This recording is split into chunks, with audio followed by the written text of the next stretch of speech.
Officially welcome, John, to this afternoon session. Great stuff, yep. Thanks for joining us, and thank you. Oh, my pleasure. We'll just get into the lesson, shall we? Would you like to start off? Because I did start doing that, and then it's just to save time. If we do a meditation later, should we just start off the sessions with 2 or 3 minutes of just breathing, just kind of getting into a different space? Yeah. So, okay, let's try that then. Just closing your eyes, sitting comfortably, feet shoulder width apart, back straight, cup your hands in your lap. And you're just going to take a nice deep breath in through your nose. Breathing in, noticing how the stomach rises and the chest rises. A subtle flow of air in through the nostrils. And you pause at the top of the inhale. Just observe whatever thoughts and emotions are running around your mind. Particularly anything that feels at all limiting or negative, contracted, constricting in any way. Just breathe into it. Take another deep breath in just to create some space, some awareness around that. And that space, that presence, you just observe. Maybe you view these things like clouds, just drifting by. They have no real power to obscure your true light. So you just exhale and have a sense of just releasing them, you're letting them go. There's no particular effort, you just blow them away, and as clouds do, they just drift away on the breeze. And you're just clearing some space for this work, spiritual work, for the message of the Holy Spirit to come through. So just take a couple more deep inhales. Pause at the top of the inhale. Set the intention is to open your mind and your heart for the message that's waiting there for you, or the messages waiting there for you.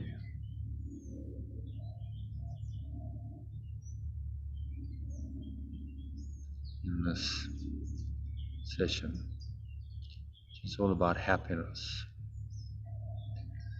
Maybe feel a little rising just by sitting quietly, breathing. So exhale. Have a sense of releasing on the exhale any thoughts and emotions. And just clearing some space with that exhale. Sighing it all out. And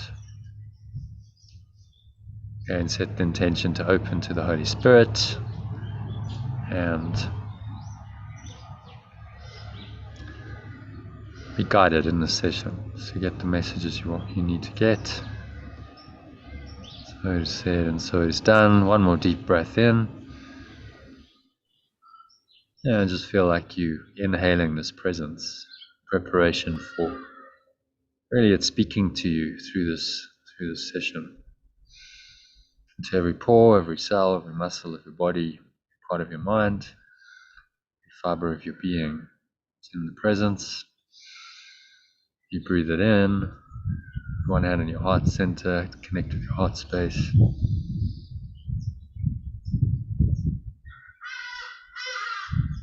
And so you're feeling that happiness that we're going to talk about. Happiness alights like a butterfly when you simply quiet the mind. Exhale again, let go of any thoughts. Just rest at the bottom of the exhale for a few moments in this very calm, happy, and empty state. And just try and stay there for the rest of the session. Keep some attention on the breath to help you do that. Find that helps you be very present in the session, very clear. So when you're ready, open your eyes and let's get into it, shall we? Okay, let's say hello to Iona. Hi, Iona.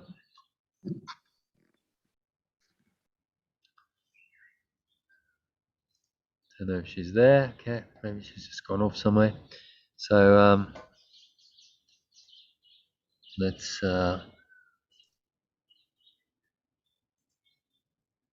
share my screen.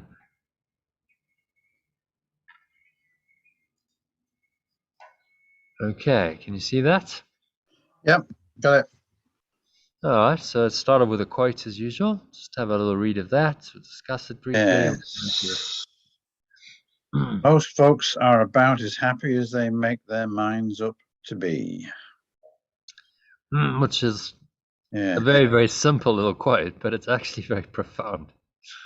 Abraham Lincoln apparently was misattributed him, so we don't know who said it, but it doesn't matter who said it, because what's important is the message, which is really a timeless message. Actually, the truth is that is the case. It's still the case. It always has been the case. We're as happy as we make up our minds to be. So it's a decision.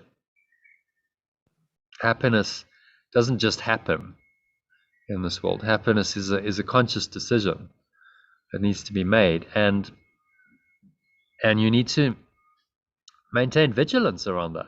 It's like, okay, I'm choosing to be happy. Am I choosing to be happy now? No, maybe I've slipped into some form of unhappiness. Okay, I need to change my mind. I need to choose to be happy. And really, it's another way of framing the whole course, saying this is a course in choosing to be happy. Well, interesting. Yeah. Really? What is he teaching us? He's teaching us that we have the power to choose to be happy, and we can exercise that power if we choose in any situation, no matter how difficult it is. So, it's an all-inclusive principle. I've heard spiritual teachers like Eckhart Tolle saying, well, there's certain things, like 10% of things may genuinely make you unhappy. So, someone dies or some tragedy happens. You're saying, well, then it's understandable that you're unhappy. But it's not, because you still have the choice not to be. Yeah, it seems to be totally normal to suffer when a tragedy happens, someone dies close to you. Then, well, of course you're going to be unhappy. But really, do you have to be? Or is that just part of the conditioning of the ego, a belief in separation? Can you not just let it go? Say, well, actually, the person is free. Why do we get sad when someone's died? They've left the body, which is the illusion of this world, which is a prison, and they've returned to being incorporeal, which is a much happier state. They have none of the suffering and limitations that the body imposes. So then, why are we unhappy about even death when someone's just been freed from the body? So it's always a conscious choice in every situation, and that principle applies no matter what. Which is why letting go or forgiveness is the key to happiness, because at any point you can choose to let go of the blocks to the awareness of love's presence, and when those drop away, then happiness is there, because that's your natural state, as Jesus is telling us in this lesson. Hi, Anna. Hello, Jono. Hi, John. Hi, Anna. I see you brought a friend. Welcome. There's Ken in the background, and there's the wee guy who's 6, just painting on the floor there. Oh, okay, sweet. Yeah, he's Tiger. Uh-huh. And I've been running an art class this morning. Thank you. I thought there was only 2 people coming, and 8 turned up. Oh, wow. And this is Kenneth serving lunch. So Hmm. I'll turn the video off so you don't have the pleasure of watching us stuffing our faces. Okay. I want to show John Whatever makes me don't mind. Hi, you Kenneth. What's the egg sandwich? Okay. How you are? here, Yeah. John. You hear people glide on and they go nice in the life. Yeah. Very Yeah. nice. It's like a healthy lunch. Yes. Oh my God, what a big lesson this one is. Yeah, it is quite a big one. So I've already done your 42-minute meditation at 20 to 3 this morning, and then again at 8 o'clock. Oh, wow. Okay. Okay. On the text in the lesson. Yeah. Okay. Wow. Okay. It's good to know someone actually listens to us. Okay. Because I send them and I'm like, does There's anyone nothing else happening at 20 to 3 in the morning. really? Okay. You Well, woke up and couldn't sleep. Well, we watched The Shift last night, and I was profoundly moved by the movie. Oh. So, it starts off, his clock is at 13:13 or something like that, and he's saying thank you.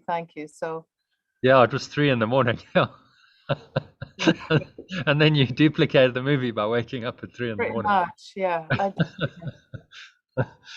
I got to tell you this story. It's so funny. My brother has this. He gets up really early, at like 4:30 normally, and then goes and has coffee and usually takes my sister's dogs for a walk at like just after 5.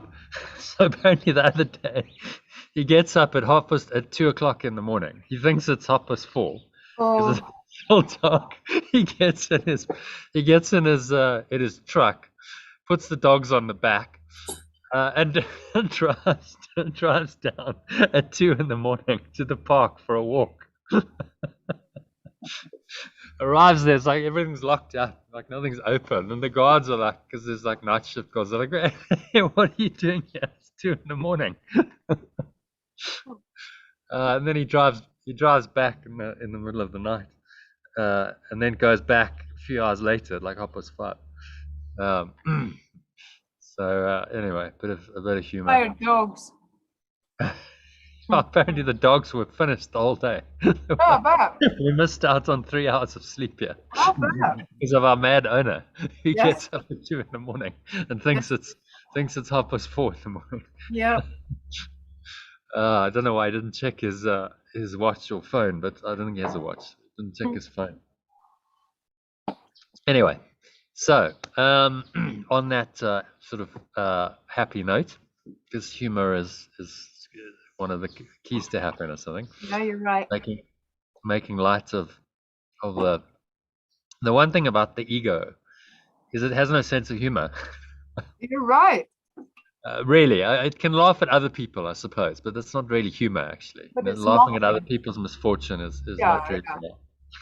And kind of mocking people, that's the best it can do. But like a genuine, humor at the absurdity of life and the absurdity of your own life, and kind of what I love about the British is that there's this kind of self-deprecating humor, isn't there? Yeah. Which you kind of specialize in. And that's totally foreign in places like South Africa. People don't do it. They don't get it. It's like what everyone takes themselves way too seriously to do self-deprecating humor. So it's one of the keys to sanity, I think. It's like just have a bit of a laugh about everything and about yourself, because you can't, then you're taking it seriously. Of course, that's what the ego wants, because it makes it real. Mm-hmm. Humor is actually a forgiveness or letting go technique, because you're just making light of it and laughing at it and saying this isn't really serious or true or real. It's actually just absurd, which is is why it lightens us and it makes us laugh. We can laugh even at the most seemingly serious things that are happening. We watched a French movie the other night, and it was quite funny because I've never heard this one before. But it was an old couple, and they're kind of nearing death. Yeah. And they're both French, but they have a son-in-law who is English, and there's this conversation going on, and the possibility of the son-in-law visiting comes up, and the lady says, "Oh no, don't invite him. I can't stand that British sense of humor."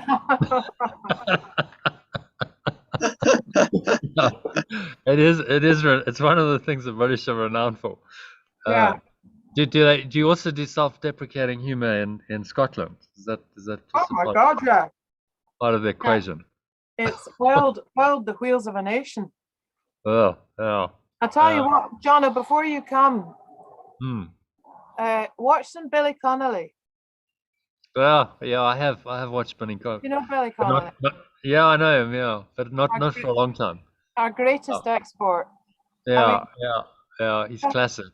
Absolutely hilarious. Yeah. And we were listening to some broad Glasgow Billy Connolly yesterday, and I realized how much his accent's changed. You know, it's much more, it's slower, so people could understand him. But just hilarious. Yeah, and the accent's part of it. It's like it is, but he's really softened it so that international audiences can understand him. Yes. But there's something about the Glaswegian sense of humor which just cracks me up completely. And it's like a gallows sense of humor. It's like not taking yourself too seriously. Yeah.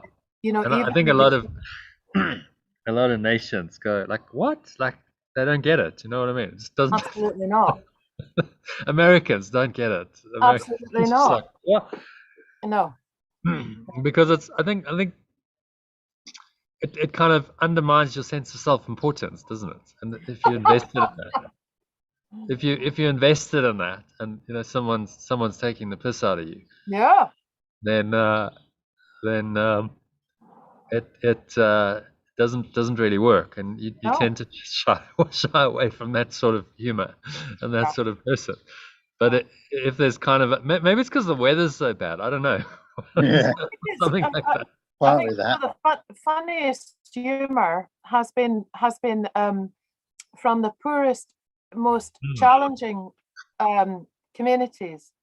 Glasgow, Liverpool, London, full of Irish, Scots Irish. That combination of gallows humor is just extraordinary. But you know, it's been founded on this you've got to laugh at life or else you would cry. That's as a way of coping, a way of letting go, and finding humor in the apparent darkness and severity of ego's nightmare, really. So that's one of the tools. So for sure, you know. So thank you for reminding me about humor. Yeah, it's I was in such a well, I'd also forgotten about music. I used to listen to tons of music. So this morning, on incredibly loud, "Are We Human" by the Killers, dancing around. Oh, that's a fantastic song. I love Isn't that. it amazing? Are we human? No, are we? Dancers. Yeah. Times are vital, my hands are cold, and I'm out there looking for the answers, and it's just rocking. It was so good. Yeah, music's also enormously powerful because it's really poetry. The true musicians are poets of our modern age, aren't they? They're writing poetry and putting it to music so that the poetry becomes even more powerful. You know, that song, that's poetry, really. It's metaphysical poetry, and then they put it to a catchy tune, and you know, it becomes a very memorable song for people. Yeah. And the deeper songs, you know, the kind of fluff pop, you know, I'm missing you. That's it doesn't have the same depth. You know, you can I understand there's a market for it. You know, people will listen to it, but like a very song with deep lyrics Yeah. Meaning, it can absolutely so move you. A few minutes can just move you Definitely. completely out and shift you out of a state. That's why music is so powerful, because it can shift your state like that in minutes. There So was these are almost, all the yeah, tools, these you're state right. changes. There was nothing else that was actually going to shift it so profoundly in 3 minutes than Joseph, Are We Human? Better Killers at full volume. It was just, because it just reminds you, like, actually, I'm not really human. I'm just dancing in this dream. I'm a spirit, disguised as a human being, in heavy disguise as a human being, thinking that I'm human and that it's all real and serious. And actually, I'm just light and I'm dancing, and my spirit's still dancing, even in the dream. Oh, I love that. Okay, so we get into the lesson then. My happiness and my function are one. That's actually, I think, one of my favorite lessons in the whole course, this one. Yeah. So, because he's just saying so clearly, this is our only purpose, really, is to be happy. And it's the thing we deny so easily. Oh, no. Happiness will come later. I've got obligations and responsibilities and things I've got to do. And you're saying, well, then you're forgetting your true function, which is to be happy, no matter what. Okay, so we'll kick it off with number 1, Iona, kindly. You have surely noticed an emphasis throughout our recent lessons on the connection between fulfilling your function and achieving happiness. This is because you do not really see the connection. There is more than just a connection between them. They are the same. Their forms are different, but their content is completely one. Okay. Yeah. Any thoughts on that? Well, I really, really have had to work on this one through the night and actually through my life. And this morning, I really got that my function was not to be a wife or a mother or a partner or a friend or an anything. And that I could drop all of it and be happy. That if this was my one function, and it's taken all night actually, and then I've been really listening to breath breaks every hour.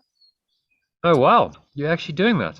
Oh, God, very impressive. Completely necessary. I'm not going to the gory details of how necessary it's been, but just to say the past is past. So some situation arose from the past. Again, yeah. And to sit with the butterfly alighting on a flower, it's that. Okay, I can do that. Okay, I feel that. I think there's been this huge battle in my life between the idea of being happy, the idea that happiness was the kind of luxury. Happiness is self-indulgent, according to the ego. So how very dare you be happy when there's more important things to do in this life. Obligations and responsibilities, and you this and you this, all these roles, and that's just not the case. It's a primary illusion, which he's just addressing here, saying, just your function and happiness are one. They are identical. They're the same. The content is completely one. So in answer to the first sentence, yes, I have noticed the emphasis, and I agree with the second sentence because I don't see the connection. Yep. And then I fully want to embrace there's more than just a connection. They are the same. So what he says in the last sentence, their forms are different, their content is completely one. So showing up is different in different form.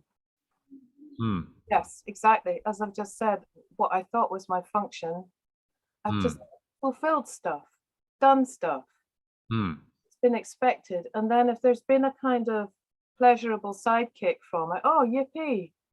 I get to smell the roses. I get to feel the flow in the painting. I get to feel the satisfaction of having fun with my kids or my partner, but that's not been the primary motive, the upfront. Is to get the job done and do what you need to do. Yeah, definitely. So it's a switch. He's asking us to make this primary. Say, look, this is actually primary. Wow. Everything else is secondary. Yeah. So yeah, you continue on in this life. You have the form identity. You're going to have the relationships and the roles and so on to play. But make happiness primary. Carry your happiness with you wherever you go. God goes with me wherever I go. That's number 29, I think. Right. So happiness goes. If my only function that God gave me, as He's teaching us in this lesson, is happiness, then happiness goes with me wherever I go. Okay, wherever I go, I'm happy. Yeah. And that's primary. I take that with me into every situation, every relationship, every interaction. I remind myself that my only function here is to be happy. The last sentence is interesting. Their forms are different, but their content is completely one. Yeah, that makes sense. I'm just trying to in my mind, well, how are their forms different? So happiness can take the form of laughter, joy, good feeling. And my function takes the form of, I think if it's correct function, if it really is function, it contains creativity, inspiration, at oneness, calmness, sense of flow. So I get that their forms can be different. Their content is completely one. Yeah, I think for me, he's just saying that in our minds, we have a concept of what a function is, and we have a concept of what achieving happiness is. And in our minds, those forms seem to be different. Function seems to be something different in our minds from experiencing happiness. And really saying that's just a form. That's just a kind of a construct in our mind. In truth, the content, which is the substance, the essence, is that they are one. So my function is to be happy. And we don't think of it that way because we think of function as, well, this is my purpose. I've got to do stuff, tasks, responsibilities, obligations. So in our mind, that form seems to be different from happiness, from being happy. We haven't kind of made the connection because we dissociate, we separate. This is part of the ego's script. Dissociate, divide, separate. So we don't see, okay, well, function, okay, all the stuff that I think I've got to do, and happiness, and we've never brought them together and said, well, no, because the word function does kind of bring with it, or can bring with it, a sense of must do. Doing, practicality, my function is functionality. It's the same root word. We've got to get things done, and then happiness we don't really bring into that equation. So in our minds, the forms are actually very different for a lot of people. It's kind of like happiness is time out from function. And happiness is like self-indulgent. I don't do happiness, like I've got stuff to do. I've got more important things to do. Happiness is kind of a luxury, and well, maybe if I have a little bit of time out every now and then, or have a little bit of a holiday or something, then okay, maybe it's now the ego will give me a little bit of latitude to have a smidgen of happiness, but not in my daily life. That's no, my function is something else. So I think in our minds the forms are different, but he's saying bring them together in content, because underlying it they're the same. Your function is to be happy. There's no difference at all. because love makes you happy. When you let go and you connected to your source, love, then you feel happy naturally. So it's one. It's the same. And he just needs to point it out. I mean, these lessons are just, you think, oh my God, they're so simple. Like, why haven't I learned this before? Yeah. No, for God's sakes, I'm nearly 50, you 58. Like, why haven't I? It's almost insulting in some ways. The ego can take it as insulting. Like, he's telling you this, and you're like, what? Like, yeah, I haven't actually learned this, and I'm this old. But that's the nature of the ego. I'm just happy to admit it. Yeah. And that actually, it's such a simple lesson, but yeah, we haven't learned it. We've got other ideas still about it. And so what I like about these lessons, he's very explicit, and he goes into it. It's almost like, for spirituality for kindergarten. It's like, okay, let's just really unpack this and unpack the logic. We're not going to assume anything. We're going to go to fundamental premises. We're going to look at it all. We're going to unpack it. So it's all very, very clear. Happiness 101. There's no assumptions as to what you understand. And so that's his teaching style. Very, step by step, methodical, logical, clear, so that you get it. You can't not read this lesson and go, oh, I don't understand. If you've got any kind of command of the English language, you will understand. The text, can get convoluted, but this message is very simple, extremely simple. Like yesterday's one on the paying and the judgment. I'm like, wow, okay, I can just see how so many people could get confused by that one, because of he's using this logic and analogies and trying to relate it then to our lives and relationships and so on. So, but that's generally reserved for the text. He does that in the text, not in the workbook. He tries to keep the workbook quite simple and straightforward. Okay, so happy with number one? What stood out for you there? Not seeing the connection. Honestly, seeing happiness as a maybe, one day add-on, but not seeing it as, like putting the course as the central operating system in my life. Oh my God, the idea that I could actually put happiness as a central operating system in my life is pretty mind-blowing. I had a question. So if it is totally fundamental to function, can we replace the word God with happiness? Does that work? Yeah, you can. God is love is happiness. Yeah. God or love is happiness. And the research, backs this up. There's that grand study that they did. I mentioned it before in Harvard. They took 268 Harvard graduates in 1944, and they tracked them through their life. So every year they'd do presumably an interview, and they'd track kind of what was happening. And the end of the 75 years of that study, the conclusion of the guy who was in charge of it was happiness is love. Full stop. 5 words, very simple. Happiness is love. That's what we found. Nothing else really worked. So success, fame, money. Apparently John F. Kennedy was part of the survey. Oh. He was one of the graduates in 1944 from Harvard. So they had various people like that, senators, businessmen, etc. And they tracked it, and they said the people who were happiest were the ones who had close, loving, warm relationships with family and friends. That was the greatest predictor of happiness. And they also, interestingly, they were able to not push happiness away. They discovered mechanisms for not pushing it away. In other words, letting go of the blocks to happiness. Yes. People were happy, had developed some capacity to do that. Yes. However they did that. So those were the two key findings. over 75 years. Nothing else really worked. Career, money, status, success, nah.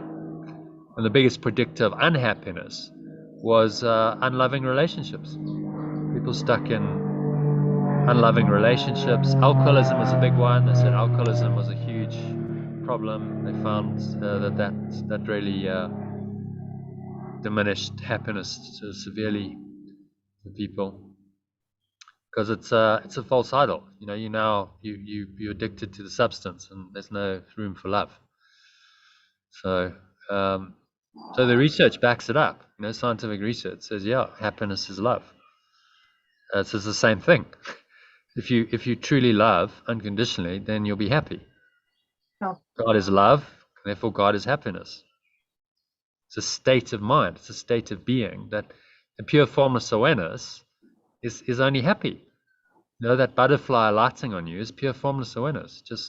You're just happy because you are, because you exist in this moment. There's an awareness of that without being clouded by anything, and happiness arises naturally. So trying to pursue happiness is a delusion. You can't, because by definition, if you pursue it, you desire it, you're saying I don't have it. There's the problem, which is what the Buddha noticed. Desire is a source of all unhappiness, dissatisfaction, because you're desiring something to be what it's not at the moment, and therefore you're saying I'm not happy now. So by your desire, you deny your present state of happiness. Interesting. You look at America, which has largely been responsible for directing our Western civilization along pretty dysfunctional lines in many ways. And in the founding statement of that country, the Declaration of Independence, it's got the pursuit of happiness. Thomas Jefferson wrote life, and we hold these rights to be inalienable: life, liberty, and the pursuit of happiness. Not happiness, the pursuit of it. Oh goodness. I mean, just to set yourself up for continuous pursuit of it and never finding it is crazy. But that's in the founding statement. Wow. And then you look at the society and you go, well, everyone's pursuing it, but they don't seem to be achieving it very much. It's like, well, pursue it, all the stuff, materialism, pursue, and when does it stop? Well, the answer is it never stops. Once you're on the hedonic treadmill of pursuit of happiness, it never stops. I listened to David Hoffmeister's notes after listening to him reading the lesson. Yeah.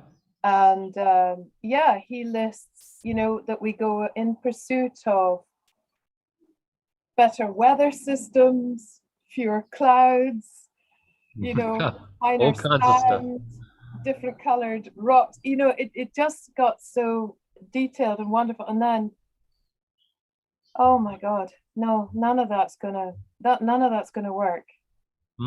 Ephemeral stuff. Here I am, and the sand is the right color, and the sky has no clouds, but I still feel lonely inside. Yeah, it's never going to work. And even if you get the magical combination, that's so fleeting. So okay, yes, everything's amazing, and then it's gone. It's like it was a moment, and okay, now the clouds over, it's getting rainy. It's so fleeting in this world, isn't it? Yeah. The perfect situation just doesn't last ever. If there is such a thing as a perfect situation. So as Wayne Dyer is saying in the movie, in the afternoon of our lives is the time to, well, it'd be great if it was the morning as well, seek a spiritual understanding, a transcendental path. Yeah. That's a process, I say in the masterclass, if you're still under 30, then maybe you're not ready for this. And that's okay. Because it's like you've got to journey through your life, and you've got to generally the only way you're going to question the ego's thought system is if you experience its downsides yourself. And that takes some time. When you 20 odd, you're looking ahead to life, you're like, oh, the ego's still got a lot of attraction for you. And then if you follow those goals for 10 years or 20 years, however long it takes you, you start realizing, okay, something's really seriously missing here, because I'm thinking I thought these would make me happy, but they haven't, and I feel empty. So what what's the deal? And it's only when people feel that kind of metaphysical emptiness that then they start looking for for spiritual truth and teaching. Saying, okay, well, I need to, this is why people come to spirituality, because I'm suffering, I'm not happy, and I know something's wrong, and so I'm looking for a solution. But usually it requires some pain to stimulate that search. So that takes life experience. Indeed. So after maybe 10 years, 15 years of doing it, say from teenagehood, so from 10 till 30, you've got 20 years of doing the ego's thought system. And then like the penny starts maybe dropping for some people, saying, really? Is this really what I want? Is this working? Is it making me happy? And then you question it all. And often, it happens because you've had a big disappointment. Something didn't work. I remember I was so fortunate because I had this major egoic goal, and then in my late 20s I realized this isn't going to happen. It's a fantasy. I'm not going to do it ever. And so there was a huge letting go of that, like, attachment to form outcome, to like, okay, this is going to make me happy. That's essentially what we do. We set ourselves up. So yes, when I achieve that, that's going to make me happy. So I'll pursue that. And we don't even know we're doing it. You see, it's the unconsciousness of the ego. We don't know that that's actually what we're doing. And in fact, we're denying our present happiness in doing that. So once we see that, we experience the pain of that, then we open to the truth coming in. So part of being a good parent, I think, is just letting your kids go through that. Saying, okay, they've got to go through I'm here to help them, but they've got to they've got to learn. Unfortunately, you'd like to just go, well, I'll just shortcut your lessons and just but you can't necessarily. They have to experience it. So John's saying we should push on. Yeah. I think so, yeah. Okay, so number 2, John? Yep. The ego does constant battle with the Holy Spirit, the awareness of oneness, on the fundamental question of what our function is. So does it do constant battle with the Holy Spirit, awareness, oneness, about what your happiness is. It is not a two-way battle. The ego attacks, and the Holy Spirit, awareness of oneness, does not respond. It knows what your function is. And it knows that it is your happiness. Okay. So he's emphasizing here that the ego is always wanting to do battle with the Holy Spirit, the awareness of oneness.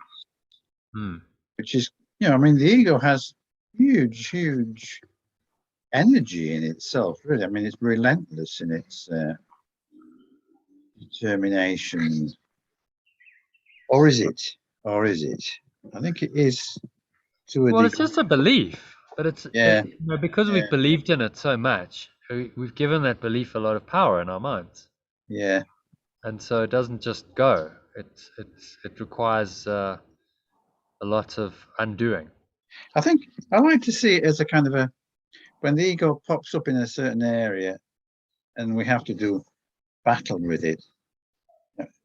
It isn't just one battle, it's a number of battles that kind of, do kind of soften after a while and become easier, and then kind of just go away. Well, the methodology here is to just undo the belief, stop believing it. He's saying don't fight the ego, because the ego is just a belief. All right, so maybe read number 2 again with the belief in separation instead of the ego. See how that works. Okay, the belief in separation does constant battle with the belief in oneness on the fundamental question of what your function is. So does it do constant battle with the awareness of oneness, the belief in oneness about your happiness is? It is not a two-way battle. The belief in separateness attacks, and the awareness of oneness does not respond, because it knows what your function is. He knows that it is your happiness. And yes, does not have to do battle, because he knows. It knows.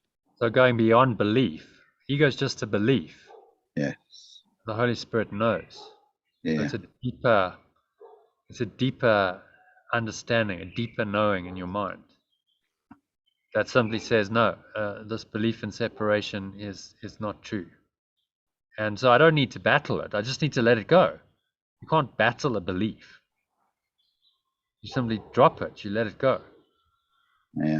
That's the whole technique here. Because if you want to battle it, then you have a split mind. Who's fighting who here? So it's simply to look at these beliefs and go, that's just not true. And that's why humor, to come back, is so powerful, because you laugh at it. It's just a ridiculous belief. I can't take it seriously. It's not true. So you make light of it, which is then undoes its power. It's why the ego doesn't like humor. You know, these fascist systems, they're very egoic. There's no humor. You can't laugh at them because they take themselves so seriously. It's all real and important and serious, and we can't have laughter because that undermines the importance of it.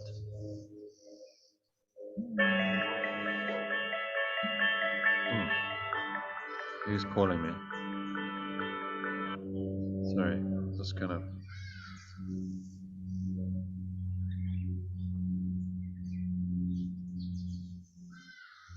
It's just. Now it's asked opened Uber. Why has it done that? Never mind. Okay, so we'll start the recordings again. So, happy with number 2? Yep. So number 3. Today we will try to go past this wholly meaningless battle and arrive at the truth about your function. We will not engage in senseless arguments about what it is. We will not become hopelessly involved in defining happiness and determining the means for achieving it. We will not indulge the ego by listening to its attack on truth. Attacks. We will be merely glad that we can find out what truth is. Yeah, I'm up for that. So that second last sentence, we will not indulge the belief in separation by listening to its attacks on truth. We will merely be glad that we can find out what truth is. I think it's £1 million industry, this discussing what happiness is, and I'm very happy to bypass that and just go straight to okay, it's my function. And it arises when you let go of everything else. That's really the key. Exhausted by it. I really do. Just the whole letting go is just massive. So through all of that, because I did lots of personal growth and lots of studying of, and in the end you go, okay, often a lot of this it's leading you nowhere, because the assumption is behind this whole industry that if you do this, there's always you do this so you achieve something.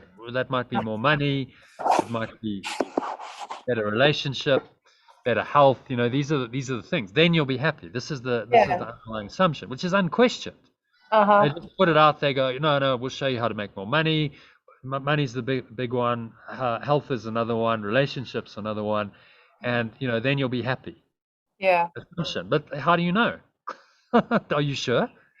Yeah. And often people are not, because it's a form outcome. You're looking for some happiness on the level of form, and the truth is no form is going to make you happy. No form is going to make you happy, because it's temporary. It's not ultimately true. How can what's not true make you happy? And so you have to go beyond the the illusion. You have to go into the metaphysics and say, well, yes, from this deeper understanding that form is illusion, then the only thing that's going to make me happy is my source, my spirit. Yeah. And let me let go of all form, which of course then is a totally different kind of teaching. Now you're going deep into spirituality. Yeah. And it's not so much about the persona. Personal growth is like the self, the self that I identify with is now going to grow and become bigger. This is the concept. So once personal growth is feeding into the form. Yeah. Egoic and the false self. And if I have a better false self, then I'll be happier. That's what they're saying. If you want to analyze it and just break it down to a very succinct, okay, so a better false self that's achieved more is going to make me happier.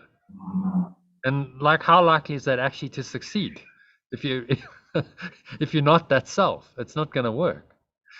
And of course, people like Marisa Peer show, like, well, yeah, she's got these clients who've done everything on the level of form, and it hasn't worked. They're not happy. In fact, they're more unhappy than they were before, because now the illusion that kept them going with hope is no longer there. They go, okay, this just doesn't work. I've actually done the egos thing, and I'm actually more miserable than ever. So now what? So then you have to have a change of mind. It's a radical change. You can't continue on in the same thought system. Okay, so happy with that? Yeah. Fun? Yeah, so just not getting like all intellectual about it and trying to define it, and it's actually very simple. It's your function and it's your true nature, and you simply have to accept it. Yeah, it's good. Will not indulge the belief in separation by listening to its attacks on truth. And those can be very subtle. Just like desiring something. That's an attack on truth. Oh, you'll be happy when you do this. That's an attack on truth, isn't it? That's an interesting thought. Yeah. No. If I desire something, and I'm setting up a condition that's going to make me happy, then it's an attack on truth, because I'm saying I'm not happy now. Yeah. I'm denying my function now, which is, this is Buddhism 101. That's what the Buddha noticed, was key insight, that desire is now the source of all unhappiness. Because as you desire, you deny that you're happy now. And so this is why the ego's script, the ego's program is never going to work, because just by definition, by the desire for something else, you're denying your present happiness. And so that dissatisfaction arises. And the more you do that, the more dissatisfied you're telling yourself you are. So of course it's not going to work. It's a futile attempt. It's so obvious, and yet, but the Buddha was a spiritual master because he saw it. He saw the obviousness of that truth and taught it. So I guess if everyone else is confused and you see the obvious truth, then you're a master. Even though I think to the masters, it's like, no, it's just obvious, really. I'm nothing special. I just see it for what it is. It's just the truth. Can you say that again? By desiring something else, I am denying my happiness. My happiness now. Yeah. Which is, the second noble truth of Buddhism. Desire, or craving as he called it, is the source of all suffering. Yeah. Because I'm denying my happiness now, and the more I desire, the more I deny my happiness now. So it's a self-perpetuating system of misery. That's really great. I think I've always known this stuff. Mm. Yeah. I think this Eckhart does an interesting talk on his car, where he says something along the line of, some days I get out of my car and I look at it and I think, oh, that is, you know, a wonderful machine. It's just got me from A to B. It was comfortable. It kept me out of the rain. But he kind of appreciates it without desire of, oh, that just, you know, 150 miles an hour, or, you know. Yeah. Well, desire would be, no, it's not quite good enough. I need a better car. That's the desire. Yeah. So gratitude and appreciation undo that. If you simply go, I'm grateful for it as it is, it connects you with present happiness. Yeah. So that's really and then you're just using the car as a mechanism of that present happiness state, to be grateful for what is now, and practicing it with the car. Now, I've listened to that talk. He says, oh, and I would stop and I'd look at my bicycle and I'd just appreciate it for a few seconds when I was walking away from it. So it's kind of a present. The key thing is present appreciation, rather than, oh, it's not good enough, I need something better.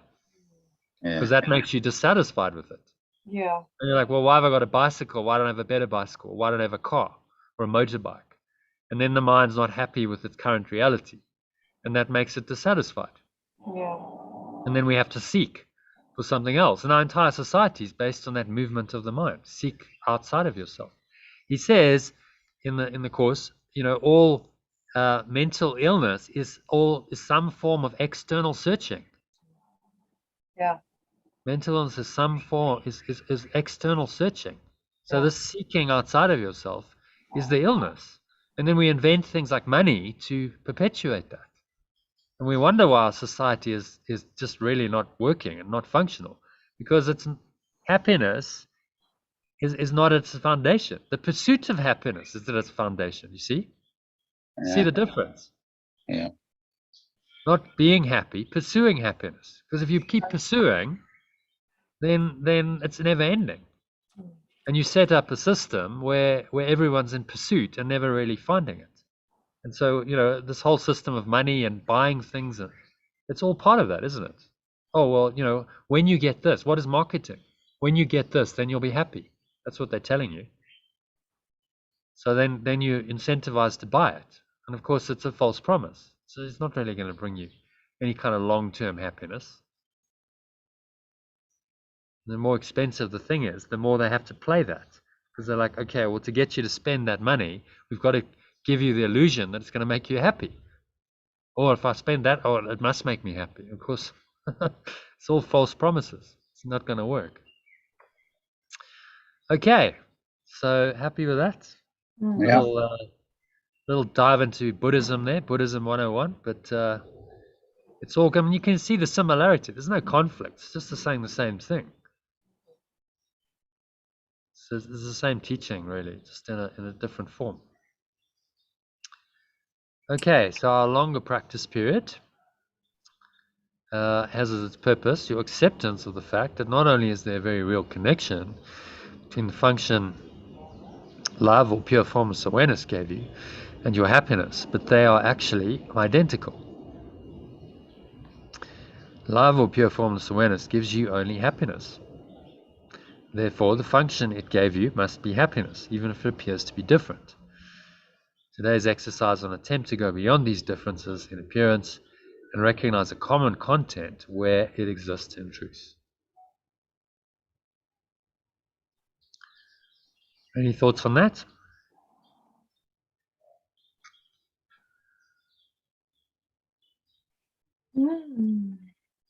Very.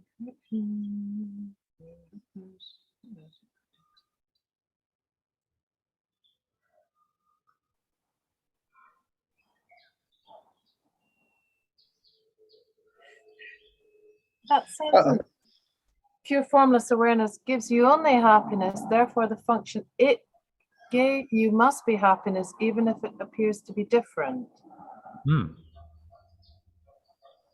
Okay, so I get the very real connection, the actual identical nature of happiness and love from source.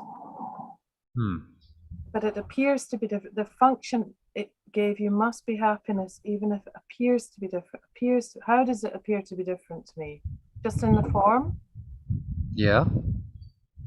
So you might say, this is a kind of ego trying to come and hijack the spiritual path. Oh, well, one day I'll be enlightened. Like one day it's going to happen. Yeah. So enlightenment is my goal, but I'm not there yet. Oh, but isn't that just another form of desire? It's the same thing. Just now you're doing it with a concept. It's an idea, a state of mind, rather than something material. But it's the same thing. Like still kicking the can down the road. Yes. Oh, no, one day I'll be enlightened. So a lot of spiritual seekers do this. I'm seeking and never finding the answer. My happiness is still somewhere out there, somewhere in the future. And is that because we don't want it, or we're terrified about what it might be like? Yeah. In that state. Yeah, because the ego will lose its identity. Yeah, there's a purpose to ego as long as I say, no, it's not here yet, not happy. Yeah, as long as I deny it's here now, right now, as I am, nothing else required. I'm in time, aren't I? What's required then? Time. Do you see how cunning it is? So desire keeps you in time, because I now need time in order to fulfill my desire and be happy sometime in the future. So that keeps you on the timeline. Well, I think I was doing that. Maybe until today. Amazing. Now you're like, actually, it's right now. And in every single spiritual tradition, every culture, it's the same realization that everyone comes to. It's here now. It was always there. It was never in the future. It's right here, right now. I am that I am. That presence is here now. And that's it. That's the realization. Universal. It's only now. So there's no time involved in it. I believe I've built up such an anxiety about the belief in trying to make things okay, like 3, 4, 5, 6 months down the line. Yes. In fact, it all comes back to this moment where it's... Because if I can't be happy right now, when am I ever going to be happy? Yeah. I mean, it's totally obvious.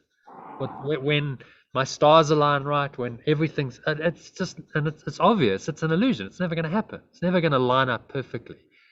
And the ego doesn't want you to line up perfectly because it can't stand perfect happiness. It doesn't exist in perfect happiness. Do you recognize this? So we have this profound investment in unhappiness to maintain our egoic identity.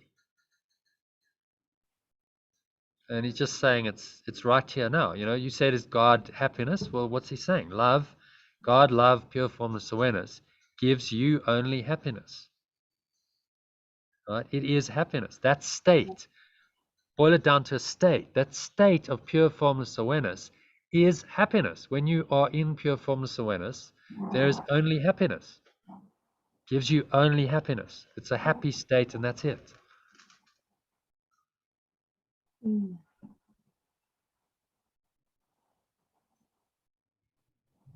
He's using the word happiness to point to it, but you could call it deep peace, you can call it bliss, you can call it nirvana, call it whatever you want. It's a state where there's only happiness. There's no dysfunction, there's no limitation.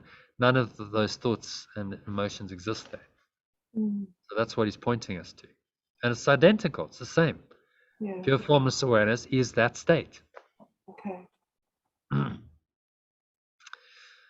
Okay. So I want to carry on because even though this is practice, these are premises which are quite useful. He goes into some logic here. So, Iona, you want to read number 5, the alternate.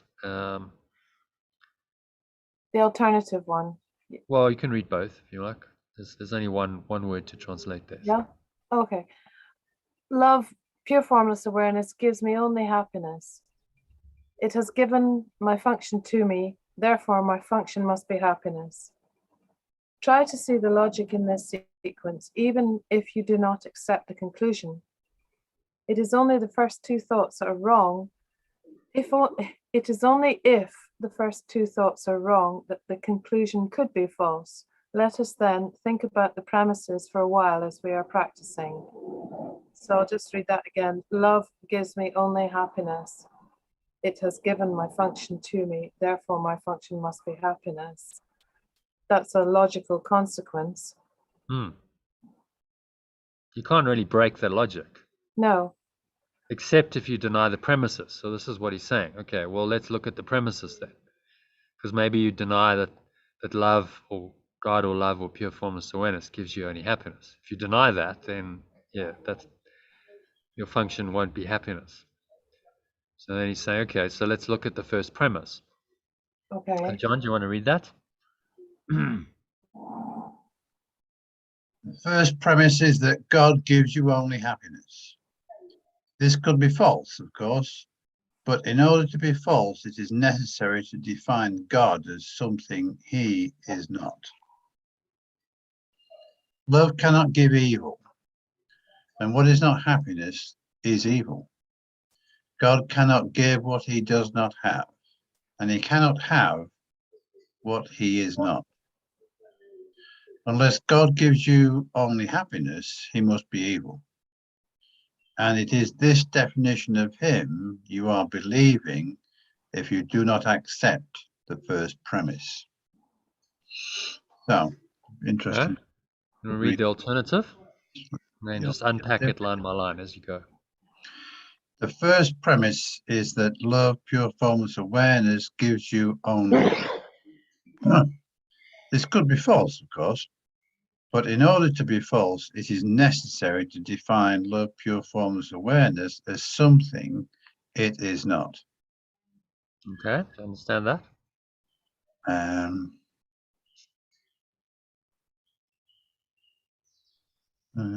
Yep. So we can't. Pure formless awareness can't be anything else. But we can define it. Define, right? So what are we making? We're making it finite. Define. Make it finite, make it concrete. It's something it is not, which is of course what the ego's done. Yeah. Yes. Interesting use of the word define. Yeah. So love cannot give evil. No. What is not happiness is evil. So a very clear non-dual statement there. This is, yes, very much non-dual, isn't it?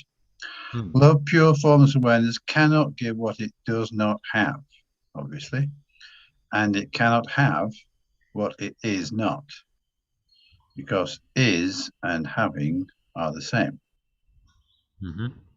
Unless love, pure formless awareness gives you only happiness, it must be evil. It can't be anything else. And it is this definition of it you are believing if you do not accept the first premise. So if we don't go with that one, then we are back into duality. You're in a dualistic system where apparently there's good and evil. God is both good and evil. And then you try and make sense of that. So on the one hand, God loves me. On the other, he's evil and he causes me unhappiness. Okay. Doesn't make any sense, does it? Which is why any dualistic system ultimately makes no sense. It just falls apart. It's why religions dualistic that are based on dualism don't make sense.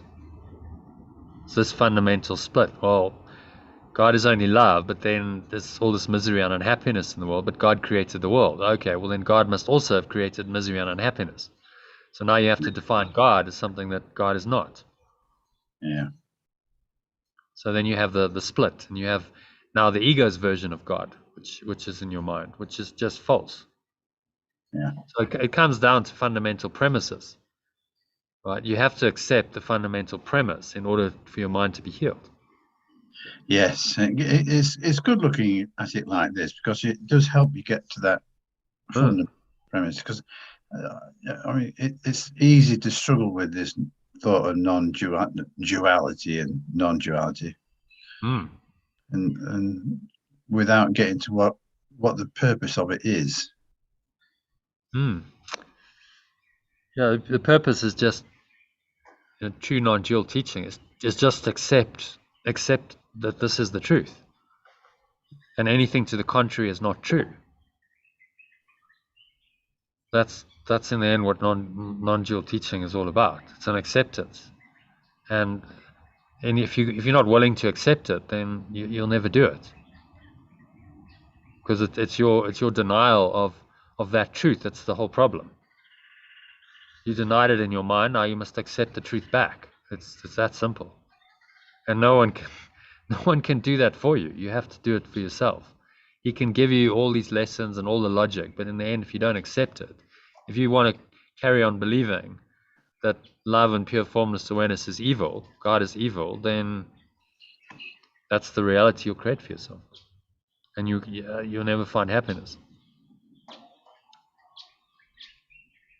So interesting. So what he's saying here is happiness is very, very, very, like, the fundamental premise of it is that only love is true.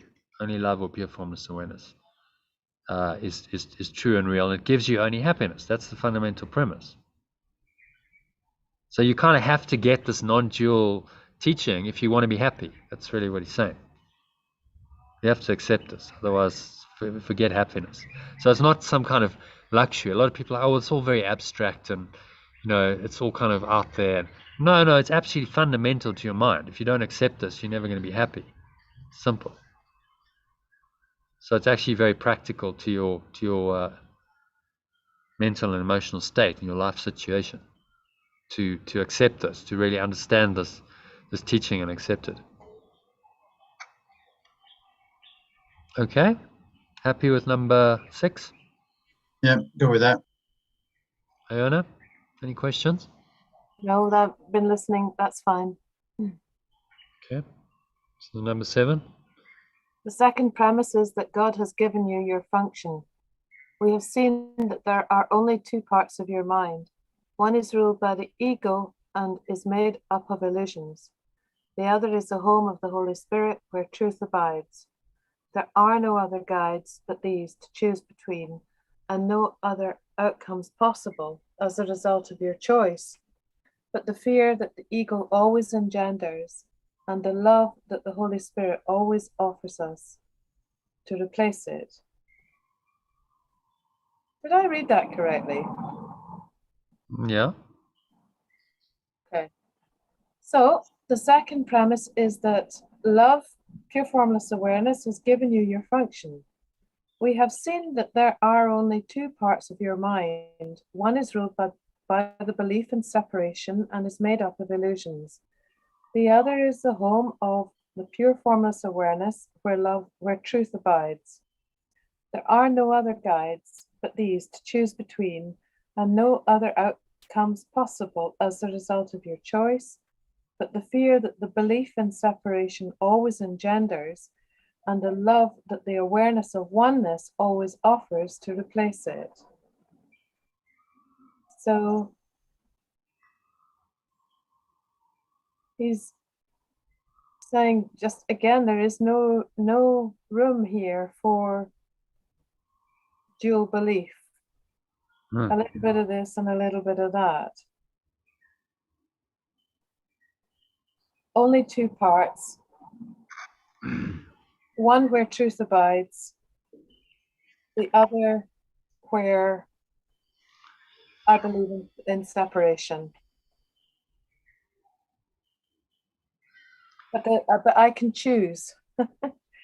Yeah, I can always choose. Because there's no communication between these ideas, these thought systems. Right. You have to choose. I have to. I'm the arbiter. You have to. There's no. You can't decide that you don't want to choose. Like the fudging of it, which some people try and do, is they say, no, I don't have to choose. So I'm like the umpire. Yeah. So I'm the decision maker. What do I choose? It's one or the other. I'm going to go one way or another, but I can't go both ways. That's not a choice you can make, because you can't change the nature of reality. You can't set the curriculum. That's beyond your power to do. You can only choose within the construct of truth and illusion. So, okay, well, now I can choose which one, but I can't change the game. The ego is saying, no, you don't have to choose, because reality is like this. You can have both. Just it's delusional. You can't. How can you have love and fear at the same time? They contradict each other. They're different thoughts, opposite states, opposite emotions. So you must choose. And this is just getting you to see that's a very, very clear choice. These premises, and that it's very clear, very fundamental. There's no ambiguity, there's no equivocation. Here are the principles, accept them, and then choose accordingly. Don't try and fudge it and go, no, I'll do it my way. I don't have to choose. I'll find another way. There's no other way. This is what he's telling us. There's no other way than this. Just trust me on this. He's saying there's no other way than this. You'll never find another way. So accept this is the only way and just do what you need to do. Make the choice. What could be simpler? I don't like the fact, I don't like this. There are two parts to your mind. Yeah. Because by saying that, it actually recognizes the ego. Well, this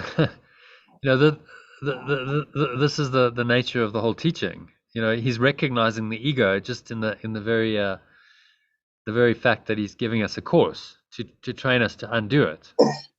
You see, so that's the paradox of it. There would be no course necessary and no mind training if there wasn't some recognition of the ego, because that's where we are. He's saying, well, that's what you believe. So, it also then starts to raise the question, well, where is this mind? Well, it's an illusion. It doesn't really exist. It's just a belief. So there's no physical location to it. It's just a belief. And then he says, well, this is a part of your mind, because it seems to be that. We're using language to point. So we have a part of our mind that's now been separated, all part of the same separation construct. And now that idea of separation becomes a belief, and this seems to rule a part of my mind. I have a whole thought system based on that belief that's operating now apart from the awareness of oneness. It's a different part of my mind, a different thought system. Like thought system. Yeah, that's all it is, a thought system based on a belief in separation, which is false. So therefore, everything that comes from a false belief must also be false. That's the logic of it. But the part of the mind that is the home of awareness of oneness does exist, doesn't it? Yeah, that's your true awareness. Yeah. That's the foundation of your mind. That's the fundamental existence that cannot be undone. You see, this is the nature of God. It cannot be undone. Without that, you would have no existence. Cannot be denied. Cannot be undone ever. Yeah. So I would prefer to see the mind as being the awareness of oneness, and the ego being some sort of disease that gets into it. Yeah, you can look at it that way. It's a virus. It's a thought virus, which has now possessed the mind, and now is using the mind for its purposes to perpetuate a belief in it. Yeah. But it's false. The virus isn't true. It's just a false idea. Yeah. So it's now seeming to occupy a part of our mind, which is why he says, there are only two parts of the mind.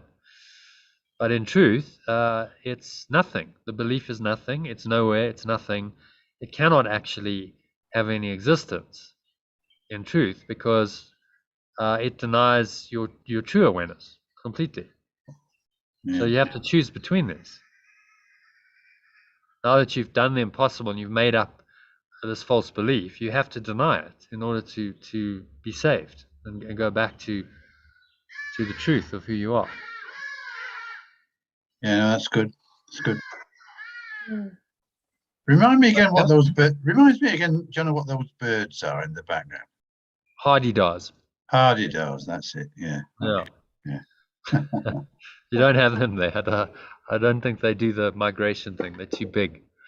So they just hang around here and squawk and make a lot of noise, but it's all good. It's nice to be out in nature. It's kind of a sense of oneness that comes with it, I find. Connection with the environment. Yeah. Okay, happy with number 7? Yeah. Okay, so number 8. John, I think it's your turn. Yeah, thus it must be that your function is established by God, pure formless awareness, through his voice. I'm going to use the word awareness again for voice. Yeah. or is made by the ego, the belief in separation, which you have made to replace him, it. Which is true. Unless God, pure formless awareness, gave your function to you, it must be the gift of the ego, belief in separation. Does the ego really have gifts to give, being itself an illusion, offering only the illusion, and offering only the illusion of gifts?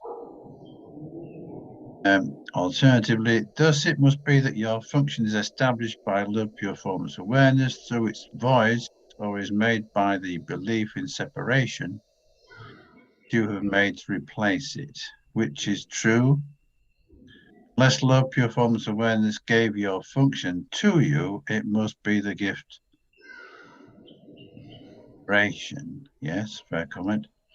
Does this belief really have gifts to give, being itself an illusion, and offering only the illusion of gifts? Because if it is an illusion, it can only offer the illusion of a gift by virtue of being an illusion. Which is why none of its gifts work. So desiring anything that the ego has invented is illusory. Yeah. And it's not going to satisfy you because it's not true. Yeah. Yeah.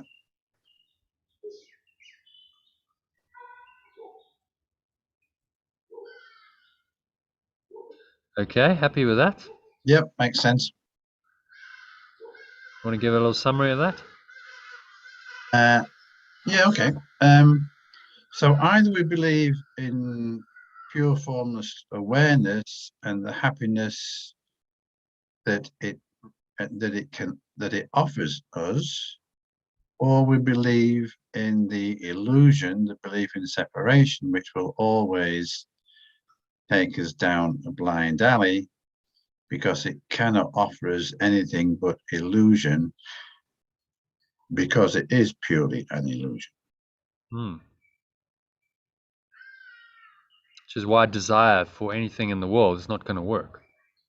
It's based on a false belief, separation, and now you think that belief's going to satisfy you. And he's saying, look, if you deny this, then you must listen to the ego. There's only 2 choices here. If you deny your true awareness, pure formless awareness, then you must be believing in the ego. So that's the only alternative. Okay, happy with that? Yep, good to go. All right, so number 9, Iona's kind of in the background there, so I'll read it. Oh, there we go, she's back. Do you want to read number 9 for us? Hang on. Finish your mouthful out. Think about this during the longer practice period today. Think also about the many forms the illusion of your function has taken in your mind, and the many ways in which you try to find salvation under the ego's guidance. Did you find it? Were you happy? Did they bring you peace? We need great honesty today. Remember the outcomes fairly, and consider also whether it was ever reasonable to expect happiness from anything the ego ever proposed. Yet the ego is the only alternative to the Holy Spirit's voice. Think about this during the longer practice period today. Think also about the many forms the illusion of your function has taken in your mind, and the many ways in which you tried to find salvation under the belief in separation's guidance. Did you find it? Were you happy? Did they bring you peace? We need great honesty today. Remember the outcomes fairly, and consider also whether it was ever reasonable to expect happiness from anything the belief in separation ever proposed. Yet, the belief in separation is the only alternative to the awareness of love's voice.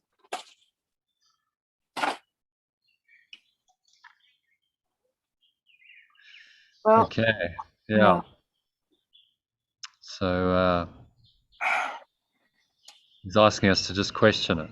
Say, did this really make you happy? Temporarily, yes. Or was it really happiness, though? Not if our happiness equates with God, love, pure formless awareness. No. So I've always found happiness just so illusory. I've never known what to call it, how to recognize it. Is this happiness? No, it's joy. Is this happiness? No, it's just relief from not feeling persecuted. It's like a temporary respite, a kind of first aid post. Is this being happy? You know, that's the great honesty, actually, in me. So look at it and say, well, was this actually happiness? And to acknowledge that it actually wasn't. Even a temporary satisfaction. You know, the ego can give you so-called satisfaction. Oh, you know, I've done something, I've accomplished something, and you feel a bit temporary, like, oh, and it's kind of a thrill, and it's like, oh, you know, bigs you up a bit, and it lasts for maybe a day, 2, maybe a week if you're lucky. Honestly, many times, hundreds, thousands, you know, minutes, longer hours of feeling that temporary feeling, but nothing that is truly sustainable in the lifelong way that we're talking about now. Because it fades so quickly, because it's related to form, you see. So you guys always saying, oh, it's the form that's made you happy. And of course the form's going to change. Yeah. Doesn't last for very long. So you get a temporary kind of satisfaction, and then it goes away, and then the ego says, well, go get more of it, you know, do more of that, or do something else. And then we learn to string them all together. Yeah. And then there's what I've noticed in my life is a certain terror at letting it drop, being quiet, because I'm not getting that hit. There must be something wrong, or somebody else will be bored at the idea of me. So this equanimous peace, which equates to happiness, is the ego's greatest enemy. It doesn't want you to do that. It wants you to be on the roller coaster ride. Okay, so go for the high. Oh, great! You know, at the top. Oh, wow, amazing. Oh, now we plunge down the roller coaster we go. Now we go into a state of you know, sadness or depression or something. Oh, okay, we've got to pick ourselves up. Let's go for the high again. Up we climb the mountain, you know, and so it goes. This is a roller coaster ride. Up and down, because there's no equanimity. There's no base state then. What you're really doing is just moving between polarities, and you're staying away from the core, the center, which is why the Buddha called his way the middle way. It's like bring yourself to the center. Bring yourself into so we're keeping ourselves on the fringe and never at the center. Yeah. And all the ego is trying to do is get your mind to go, oh, desire, that's good. Doesn't matter, because that takes you away from your center. Oh, disappointment. craving, on the one hand, aversion on the other, pulling you away from center, which is the middle way where you're just equanimous. You're like, I'm okay right now as I am.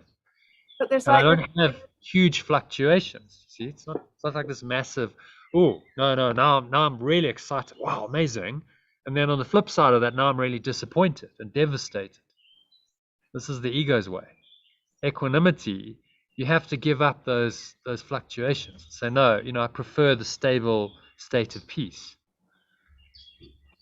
rather than this up and down that the ego is sponsoring. So you give up maybe the excitement. It's like nothing really is going to excite you that much, because it's like, well, why am I getting so excited? You got to give that up, as well as give up the disappointment. Well, that's a good thing to talk about. To give up the excitement, to give up that desire for the next thing to come along and entertain me. Yeah. But there's it's like a deep state. It's like a deep human state. Well, just the acceptance. Well, that's human life, isn't it? We're happy, we're sad, we go up and down. Life's a roller coaster. It's like I've swallowed the whole thing. Yeah. We accept that this is normal. Believing in that is normal. Yeah, and actually Jesus is saying it's totally abnormal to have an unstable mind where you can vacillate from happiness to unhappiness in a matter of seconds, sometimes minutes. Definitely. All over the place. I mean, is that normal? We go, well, that's just how life is. No, that's a delusion that we've chosen. And we can choose to get out of it as well if we choose. We don't have to continue in the delusion. Does that word equanimous come from equanimity? It must do. Yeah. Yeah. Yeah. Equanimity is just, I'm not moved, I'm unshakable. Yeah. Really what he's training us to do here, he doesn't use the word equanimity, but forgiveness or letting go is bringing your mind into an equanimous state. Yes.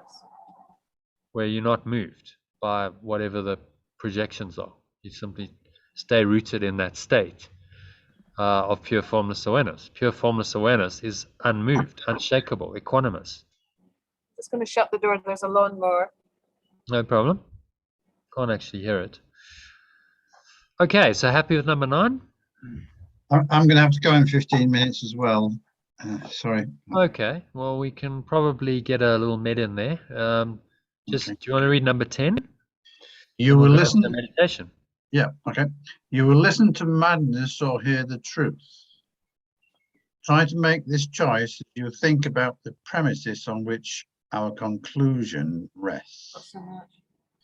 We can share in this conclusion, but in no other. But God himself shares it with us. Today's idea is another giant stride in the perception of the same as the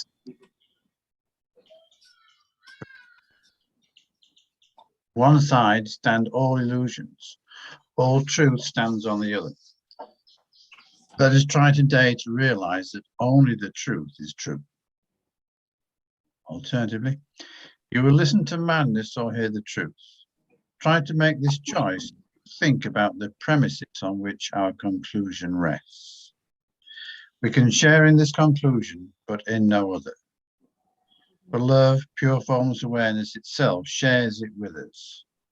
Today's idea is another giant stride in the perception of the same as the same and the different as different. On one side stand all illusions.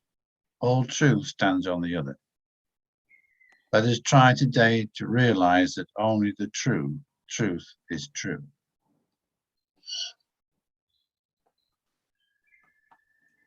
Okay. So it's kind of summarizing the whole thing here in terms of either listen, the truth is true, listen to it, or go another way and waste your time. Yeah. And today's idea is another giant stride. So accepting this is a major correction in your perceptual distortion. Mm-hmm. That somehow happiness isn't your function. And on the one side stand all illusions, and all truth stands on the other. So remember that only the truth is true, and all illusions are not. And it's actually a very simple choice to make. You will listen to madness or hear the truth. I understand that. Yeah. You hear the truth. Yeah, it's good. Yeah, amazing. Okay. Any thoughts on that? Comments, questions? The whole lesson? Happy with it? It's a pretty simple message. Happiness is your function. The one Yeah, function. I think it's an uplifting theme. It is. Good theme. Yeah, well, he's saying this isn't just about metaphysical ideas and abstract truth. This is very practical. This is your happiness we're talking about. Yeah. Just your current present state of mind that we're talking about, and that's your function, to be happy all the time. That's the function God gave you. Well, you're going to accept that, or you're not. Yeah. If you want to deny it, then you must be believing in the ego. So, very, very simple, very clear, unambiguous choice, and just by the clarity of just helping us to make the choice. Okay, well, yes, this makes complete sense. The logic is true, and I need to decide. I need to make a choice. Okay, so happy with that? Let's do a meditation. You okay to do it? Do a 10-minute med. Yeah. Okay. Let's put you on mute.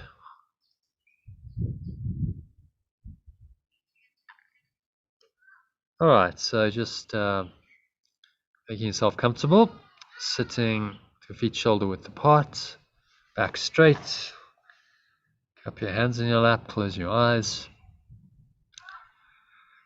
and start off with a nice deep breath in through the nose. So breathing in, noticing how the stomach rises and the chest rises, and the subtle flow of air in through the nostrils. Blowing the stomach up like a balloon.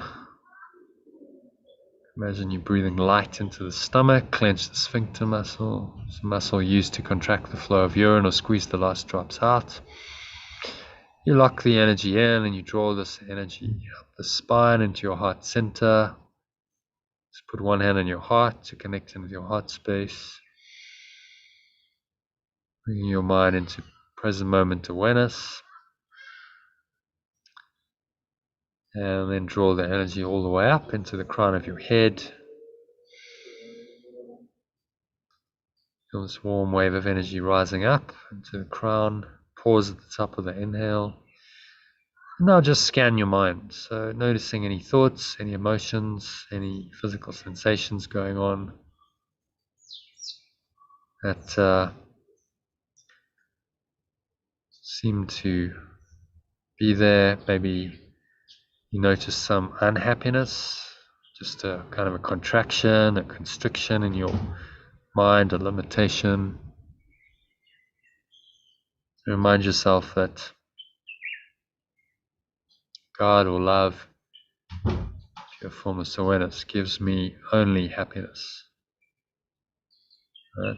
It's a state of mind which is only happy.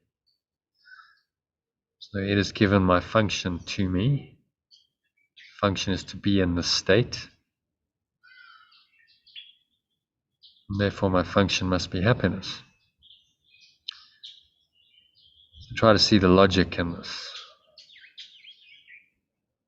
And this is true because the premises on which it's based are true. Exhale, and just blowing away. It's the breeze of your breath, any darkness, blowing them away like dark clouds, leaving you to the nothingness they really are. Pull the lower stomach into the spine, expel the last remaining air out. And you just rest here. Peace and stillness.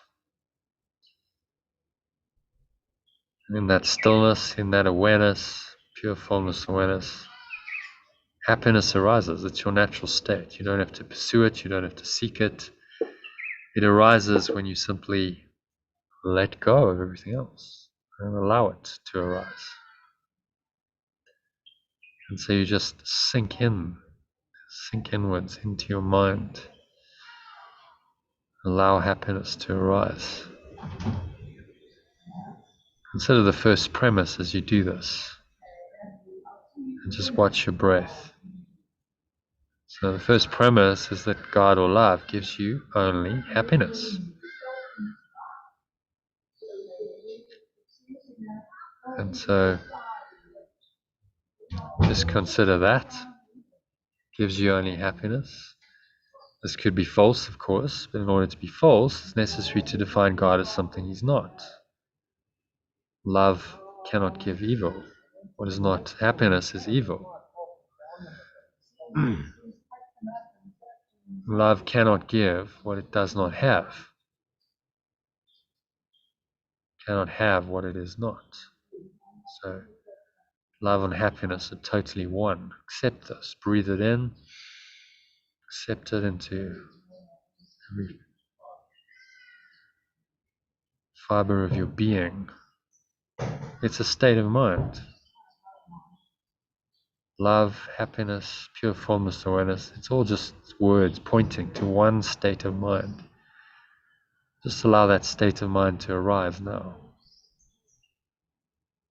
And remind yourself that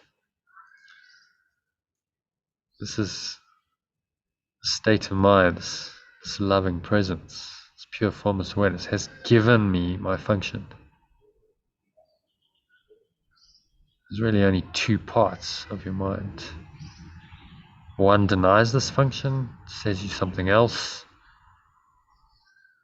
brings unhappiness, misery into your mind and into your life. And the other one is the home of the Holy Spirit, or the awareness of oneness. It says no, actually only happiness is my function. This love, this awareness gives my function to me. It is my function to be in this state of mind, in this awareness. So accept the two premises, and you must be happy. Therefore my function must be happiness. Love, pure formless awareness gives me only happiness, and it has given my function to me, and my function must be happiness.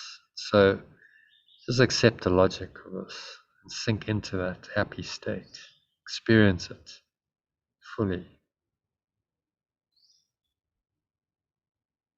A couple of minutes of deep silence. There's nowhere else to go, nothing else to do, nothing else to think about. Just breathe, observe the breath, relax, be still, and be happy. Happiness arise like a butterfly alighting upon you in your mind for the next 2 minutes of deep silence.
If any thoughts arise to seemingly disturb this happiness, observe them casually.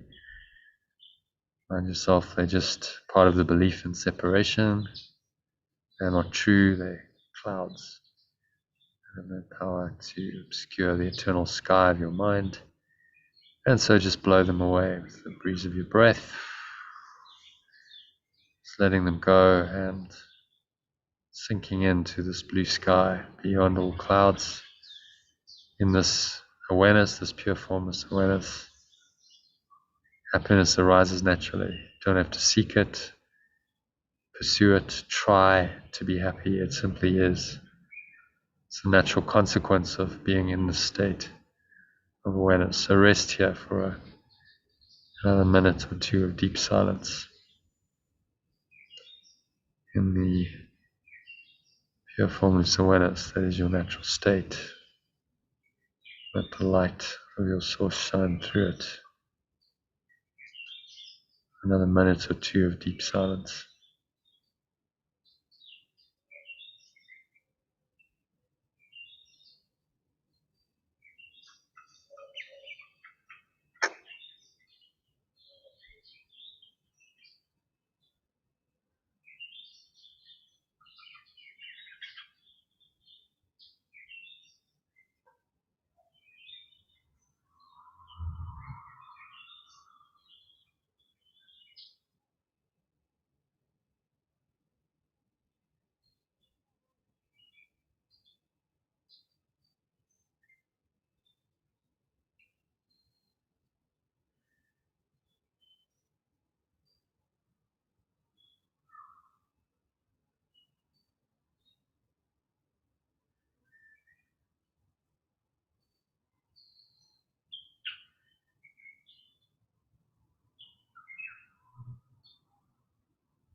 And so,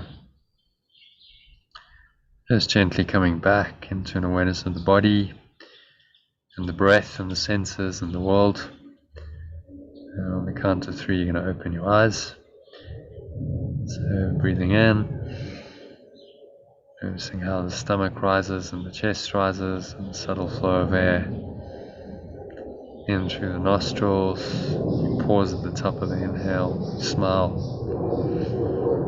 So notice any thoughts, any emotions going on. There's nothing going on, it's just pure formless awareness.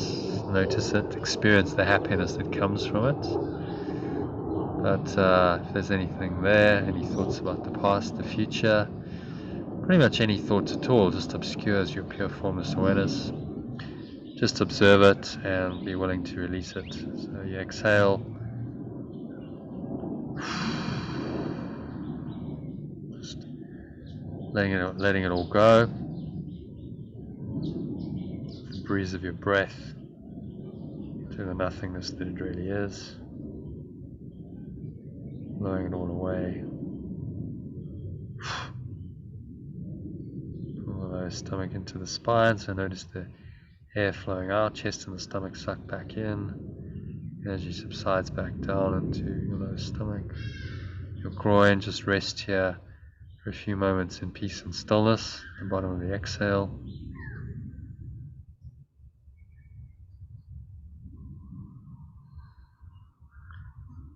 And then just breathing in again, so count of 2, breathing in, noticing sensations of the breath, air flowing into your nostrils. Notice any smell in your nose, maybe there's a taste in your mouth. Notice the subtle flow of air on your skin, perhaps. Notice the weight of your body pressing down into the chair, feet touching the ground. Noticing the energy rising up the spine, perhaps clenching your sphincter muscle. Pausing at the top of the inhale again, smile. Notice what you're hearing, but without any attachment, just really giving any weight to whatever you're hearing, sights and the sounds, sensations of this world. It's all really just forms of nothingness blowing through your mind, so you don't give them any weight. Stay rooted in your pure formless awareness. Hopefully you've connected with it and the happiness that it inevitably brings. So remind yourself, love or God or love or pure formless awareness gives me only happiness, and it has given my function to me. So therefore my function must be happiness. My happiness and my function are one. And on that truth, set the intention to stay there for the rest of the afternoon and evening until our next session. So it is said, so it is done. And on the count of 3, you're going to open your eyes. So just look around for a minute, observing the various things in the room around you, using the visual sense, but staying connected to this deeper awareness, which brings you happiness. So you don't have to name anything, judge it, label it, interpret it, give it any reality.